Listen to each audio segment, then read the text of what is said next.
Hey, comic book family, Long Box Love Affair here. I cannot believe that I am almost to 1,000 subscribers. As of this taping, I'm at 991. So thank you to everyone who has shown your support for me and my channel. And if you haven't subscribed to me, hit that button. And if you want to get updates on whenever I post, hit the bell. So I'm doing a video that's not a comic haul necessarily, but I pulled out 4 short boxes. So contrary to my name, I got a bunch of short boxes. And so they're full. And I was trying to weed through my collection and think, what can I purge? What did I buy as an investment that I think now's the time that I can sell? And this video might not have many answers, but it might also just start the dialogue and have questions. So I'm a big Valiant Comics fan. I want to clarify that as I'm a big Valiant Comics fan from the 1990s, the early 90s. So when I first started collecting, I did Teenage Mutant Ninja Turtles Adventures. I did Sleepwalker. I remember Sleepwalker #1 being a super hard book to find for me as a kid with a $5 a week allowance. But then comic books were like $1 at that point. I bought into the Todd McFarlane Spider-Man series. So this is around 1991, 92. But I think I officially started collecting in 91, even though I might have picked up some books before then. So my uncle jumped on the bandwagon with me because we went into his closet, actually his attic, down south where he lives, and found he had all these old DC and Marvel comics. He had X-Men 12, the first Juggernaut. He had all these Aquamans, like very cool books that will eventually come to me because he's not doing anything with them and he doesn't want to sell them. And he started collecting Valiant. And he had all these like Shadow Man #1s, and he told me about this Unity storyline that was just starting, and that's where I started.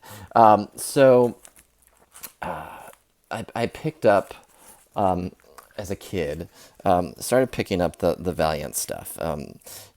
These are not in any particular order, but this was a super cool book to have back in the day. Unity #0 probably started or close to started the zero book trend. So this was a awesome Barry Windsor Smith cover.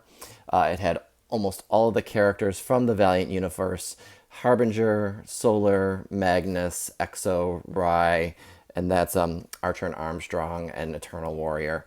They were some of my favorites. And Unity had essentially it unified the universe that they created, and it was about a year old, if not even that.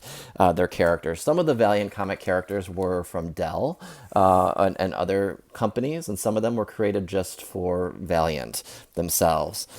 So Rye was a very Valiant created character.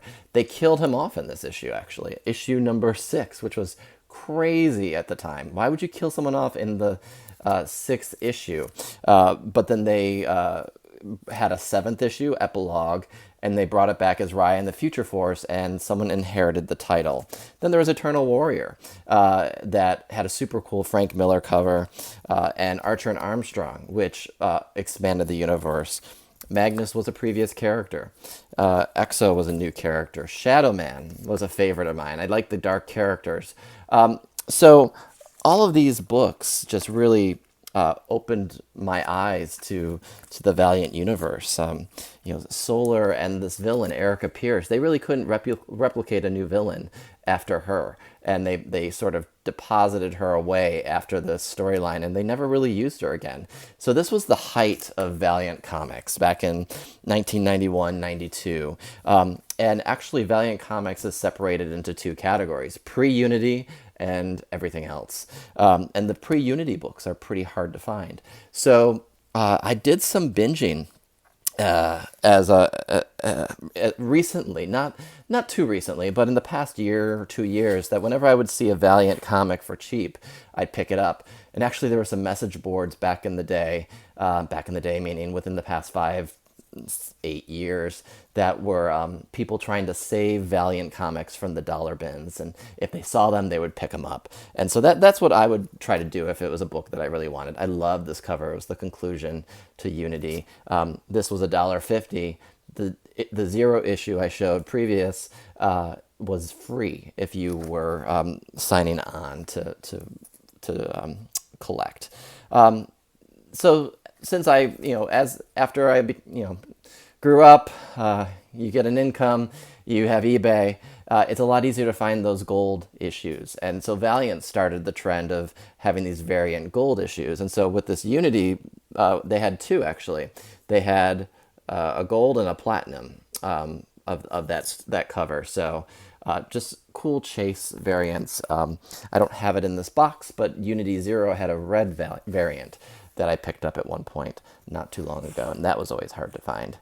And then the trend continued. I remembered as a kid, this might be too much backstory, but thanks for coming along for the ride. I remember as a kid going to the comic store, going on my family vacation. I was going to be away for a couple weeks, and the comic store owner knew it was my birthday coming up, and so he slipped a book into my bag, and didn't know what it was. He's like, "Here, just take it." And so when I got home and opened my bag, it was a Turok Gold number 0, or number 1, and this is the chase variant to that. So that was awesome. I had I'm a geek, so I had a Valiant birthday cake, and I had my mom make the cake, and she actually made cakes on the side, and she would take this edible wafer paper and trace a drawing. And so she did Solar and Exo, and we put the Valiant logo on. We sent it into Valiant because they had a whole thing where in the newsletter page they would show different spotlights of people that had different promotions of Valiant Comics. So we did it, but before we sent it in, someone else got spotlighted for their cake. So I missed the boat on that, but I still got I think it was a Deathmate prologue number 0 or number 1, whatever it was, gold, sent to me from Valiant. So they're very good to their fans, and I appreciated that. As I grew up, the Valiant comics seemed to decrease in quality or art or what have you. So I became less of a fan. So I was a big fan of the Valiant pre-Unity stuff, and would always pick that up. And so my question today is, do we keep it? Do we hold on to it in our collections? Do we sell it? I should clarify that I'm keeping all of my originals. I'm keeping the high quality books that I have. If it's not the original one that I have, I'm going to keep the best quality of the pre-Unity stuff, and even the stuff slightly after. There's some favorite storylines in there. But for those things that I have doubles, that you all may have doubles of, or may not even care, you might not have the nostalgia that I have, but do you keep it? Do you keep it in your collection, or is it time to sell and purge? And if that's your thing, if you do sell books, so I'm just going to be showing some books off, not necessarily asking if we can sell or keep, but I think it's just a fun way to show off some Valiant comics. These are almost all doubles of mine, and have the dialogue. If anything, talk about some of these books and what they mean to me, and maybe it spurs something in you to pick one up when you see them on the cheap, or not even on the cheap. Remember, this was a big deal when it came out, the Harbinger trade paperback. Harbinger was a super hard book to find, and still is. Number 1, I slabbed it. I think I got a 9.4, 9.6. It had coupons in it. Issues 1 through 6 had coupons for a Harbinger 0. That was super hard to find. It was a mail away. I didn't get mine until I discovered eBay. But in the back of this, they had a different version, Harbinger 0. So it was a good starting off point. As a fan, I think at that point they were in year 2 or 3 of the series. And as a kid, I didn't have access to eBay. We didn't have eBay. So just having that to catch up on the storyline that, back in the days without Comixology and without message boards necessarily. This was also a super book to grab. Archer and Armstrong Zero. This is another one that my uncle turned me on to. So the Zero happened before number one, which was the Unity issue, the Unity tie-in issue, and cool Barry Windsor Smith artwork. Really fell in love with Barry Windsor Smith because of his work on Archer and Armstrong, not realizing at the time that he was also the Weapon X storyline writer for when that ran in Marvel Comic Presents, and he did Conan. So he really just playful, but loved the detail. This is one of my favorite covers. Harbinger, I recently stumbled upon in again, recently is relative. I've in the past year there was a local con, and this guy was selling things for $3 or $5 each, and they were books that were not $3 or $5. So I picked a bunch of Harbingers up. I picked a bunch of Harbingers up from a local shop and other shops I've been to, and they've been super cheap. And they have to have the coupons for me to pick it up. So Harbinger 5, super cool cover. I love this cover. I got a guest appearance by Solar. These are Harbinger Renegades and some of the Harbinger Foundation folks. Picked up a couple of those. It's like, these are harder to find, especially if you have the coupon in them. This was a cool book, Harbinger 6. I remember getting this as a kid for Christmas. And I would go through the bins and I would tell my mom, here's my list. These are the things I want. And she would have to go pick them up from my local comic shop. Collector's Choice, and George would help my mom do that, and it was super cool because she would wrap them in shirt boxes, but usually just like one at a time. So sometimes I could guess what I was getting if she did that with the McFarlane Spider-Man Torment run, and I'd get issue 5 and 3, and so I was like, maybe I got 1 and 2 and 4 coming my way. So that was pretty cool. Also, another good book to find is Solar Man of the Atom 3, the first appearance of Harada, the guy that founds the Harbinger Foundation. And it might be the first appearance of anything Harbinger, excuse me, before the book came out. So and he's still a villain in the new Valiant universe. I haven't even begun talking about that.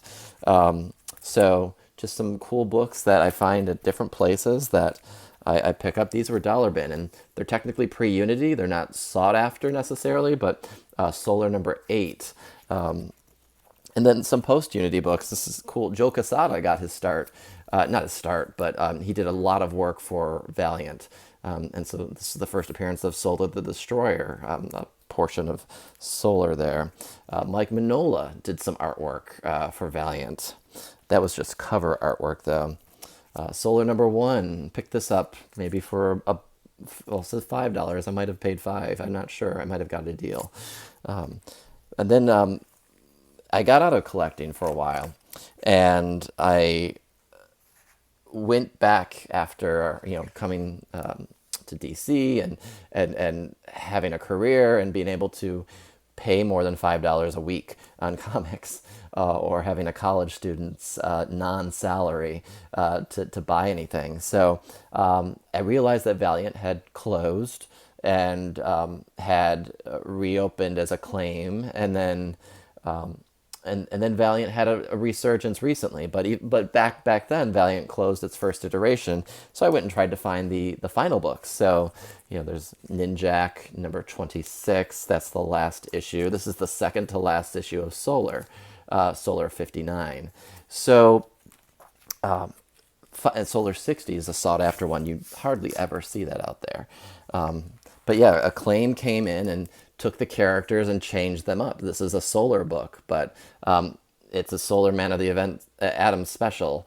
But just different iterations that I had a hard time grasping onto, and you can almost always find those in the dollar bin.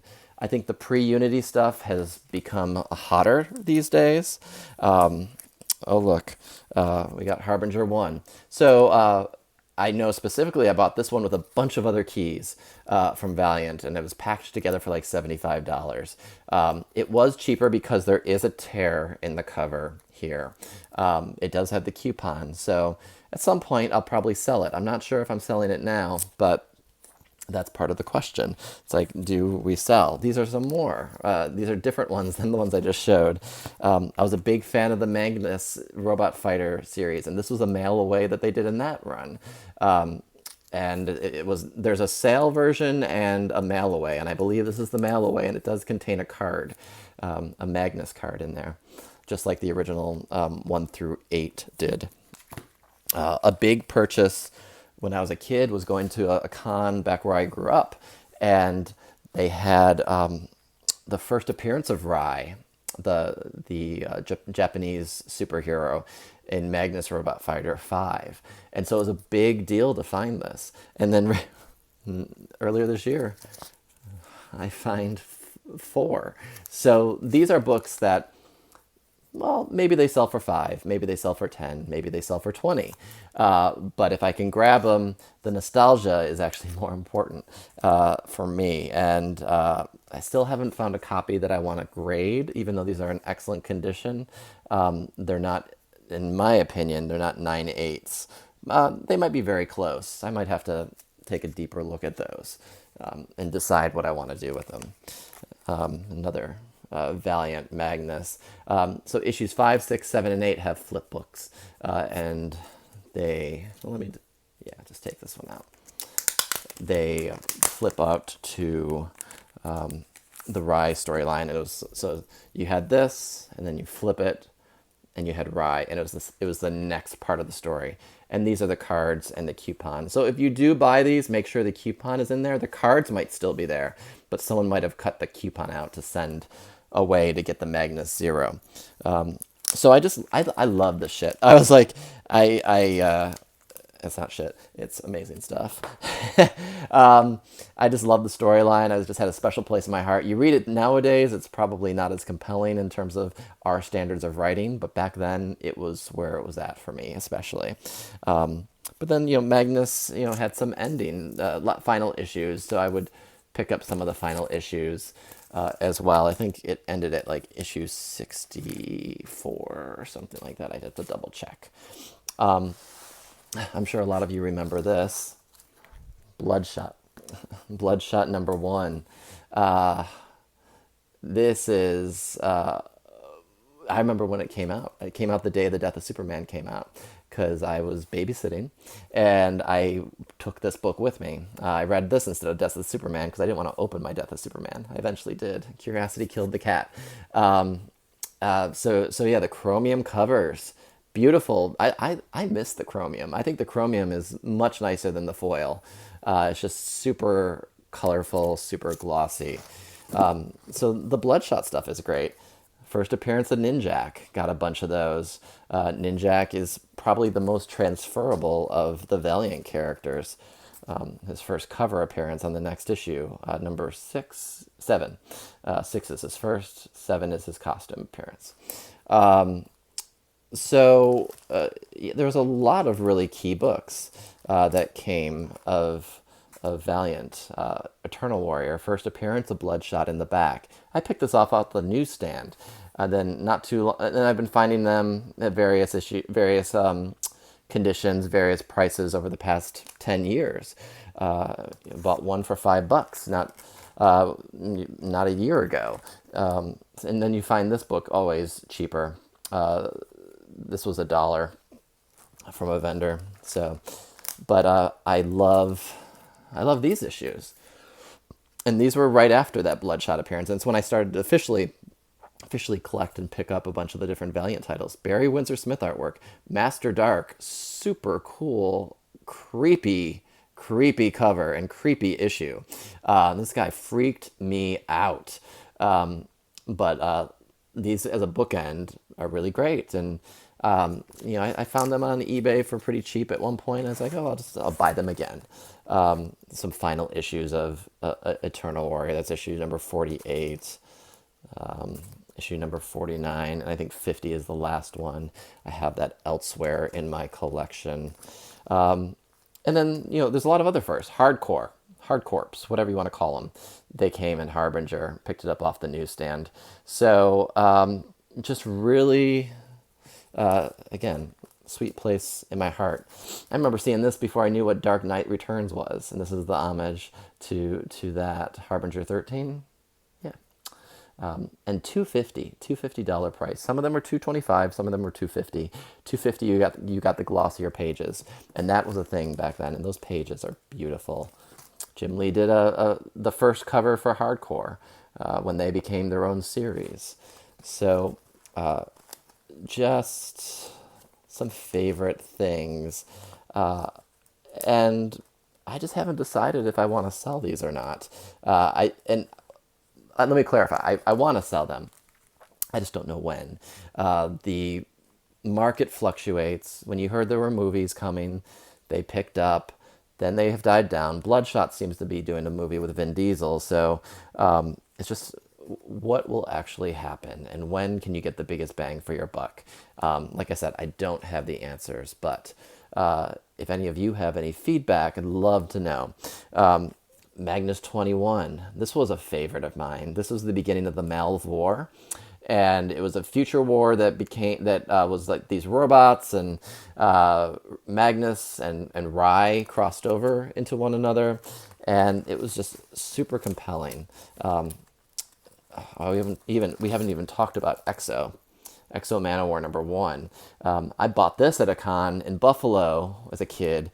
Mike Leake was there. They advertised him as Exo artist. He was the artist on like Exo 10 or something like that, like a bunch of ones that happened, not the first pre-Unity stuff.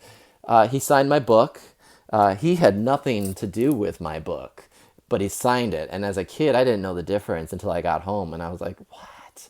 I was pretty upset about it. That's why I'm very careful about my signatures these days, who's signing my stuff. And then, Rye had some super cool covers, close to looking like painted covers, but not. Another a fun story. I don't have... Where did it go? I had my Christmas list picked out for my mother, and I had her specifically go. I was like, you need to go pick this up, because my friend was also going to try to find a Rye book. And so Rye 4 and Rye 3. I know I have a couple of Rye 3 and 4, and these are lower print runs, and they exploded.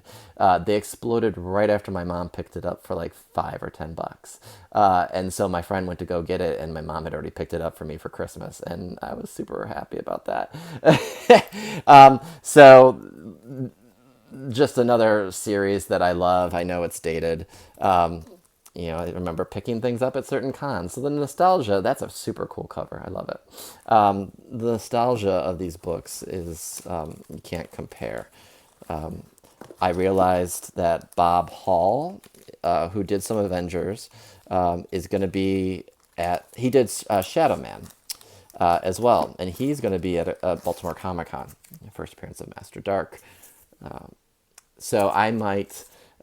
get him to sign a high-grade copy of some of these. I'll just find the ones that he actually worked on, and see what he'll do.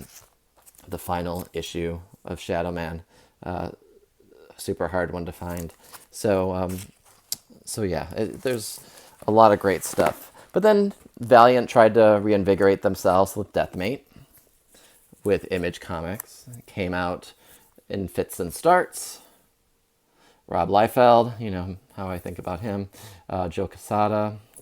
What I've been super fortunate to find are some of the previews. So I have a bunch of these. These were in Previews magazine, I think, separate comic. And then I picked up the Tour variant cover, and it had a whole bunch of signatures. Don't ask me who, because I can't read what they are. But just a cool book to have that not everyone has. But it didn't really save the Valiant craze there. They also have a Valiant Verified collection, and there's an embossed seal and a signature and a certificate, and it's a limited edition of 1600 that they had signed by a couple of the creators. So when I find those, I pick those up as well.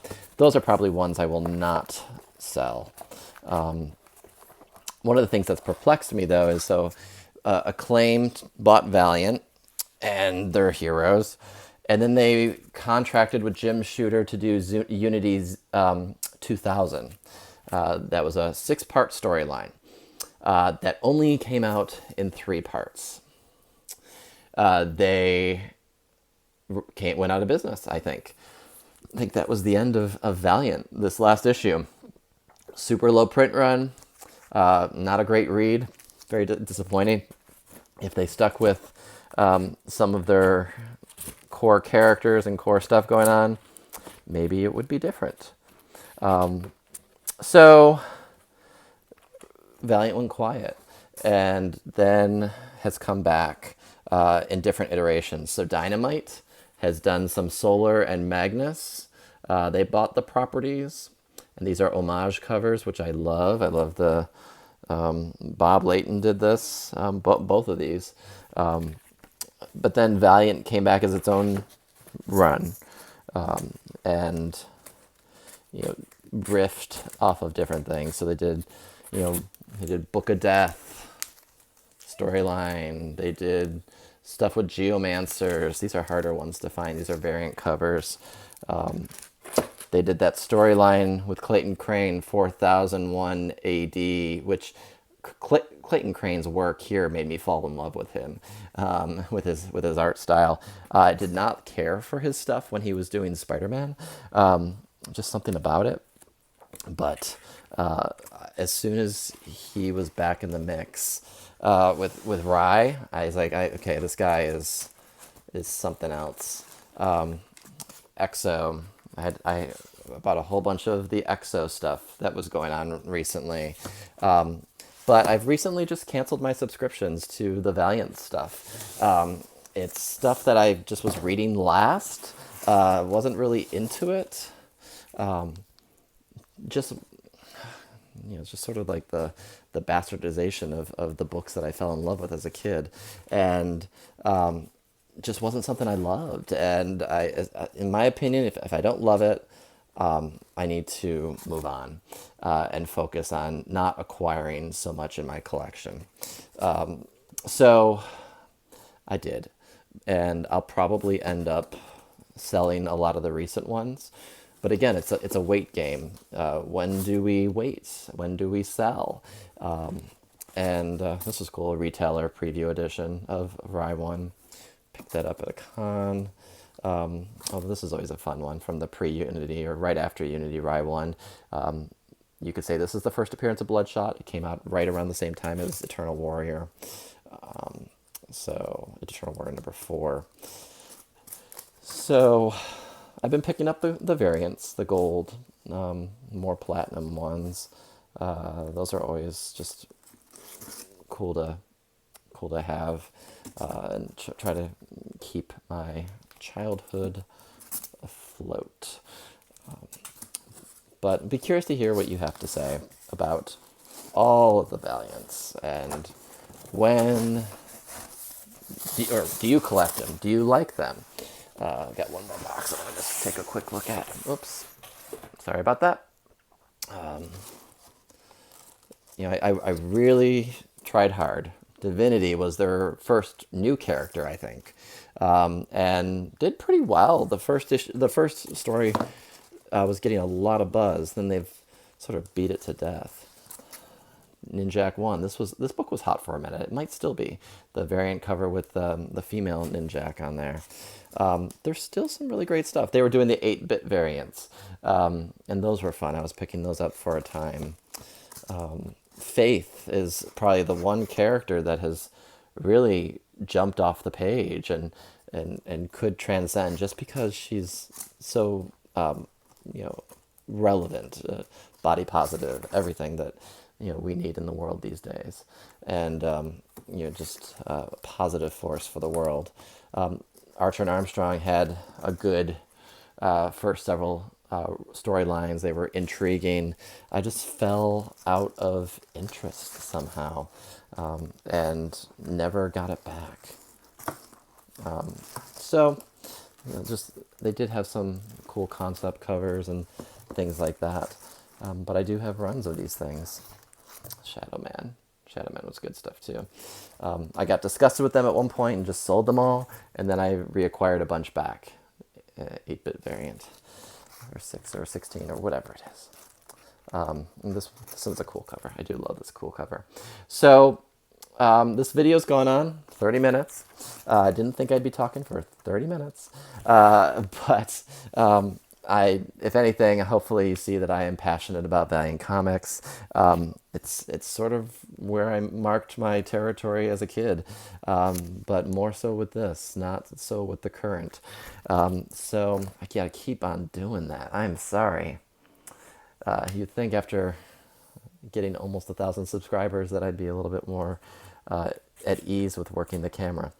So that's it, everybody. Like I said, not quite a haul, but just showing off some short boxes that I have.